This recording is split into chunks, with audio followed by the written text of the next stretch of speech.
உங்கள் தேர்தலை எளிமையாக்கி வாழ்வை அழகாக்கும் நித்ரா மேட்ரிமோனி. திருமணம் செய்ய உடனே பதிவு செய்யுங்கள். அமெரிக்க ராணுவத்தின் இரும்பு கரங்கள் உலகெங்கிலும் நீண்டுள்ளன. எங்கெல்லாம் அதன் பிடி இருக்கிறது பார்க்கலாம்.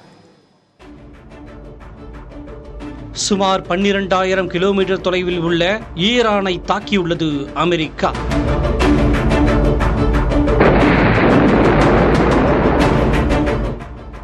இவ்வளவு தொலைவில் இருந்து ஒரு நாடு மற்றொரு நாட்டை தாக்குவது மிக மிக கடினம். ஆனால் அமெரிக்காவுக்கு இது எளிது. எப்போது வேண்டுமானாலும் எந்த நாட்டின் மீது வேண்டுமானாலும் போர் தொடுக்கும் வகையில் அமெரிக்கா தனது படைகளை பரவலாக நிறுத்தி வைத்துள்ளதுதான் இதற்கான காரணம். சுமார் 80 நாடுகளில் 800 இராணுவ தளங்களை அமெரிக்கா வைத்துள்ளது. சுமார் 1,60,000 அமெரிக்க வீரர்கள் பல்வேறு நாடுகளில் நிலை கொண்டுள்ளனர்.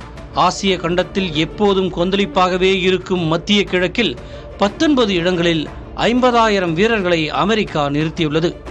ஓமன், கத்தார், குவைத், பஹ்ரைன், ஐக்கிய அரபு அமீரகம், ஈராக், சவுதி அரேபியா, ஜோர்டான் உள்ளிட்ட நாடுகளில் அமெரிக்காவின் படைகள் உள்ளன.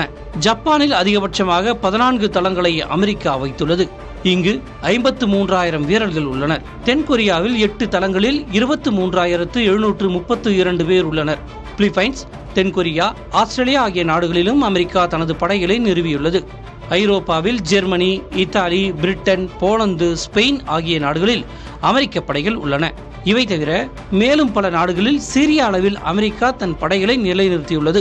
சீனா, ரஷ்யா, ஈரான் போன்ற நாடுகளுக்கு மறைமுகமாக நெருக்கடி கொடுக்கும் வகையில் இந்த தளங்கள் அமைந்துள்ளன. உலகின் வல்லரசு என அமெரிக்கா கருதப்படுவதற்கு அதன் உலகளாவிய ஆக்டோபஸ் கரங்களே முக்கிய காரணமாக உள்ளது. புதிய தலைமுறைக்காக சேஷகிரி.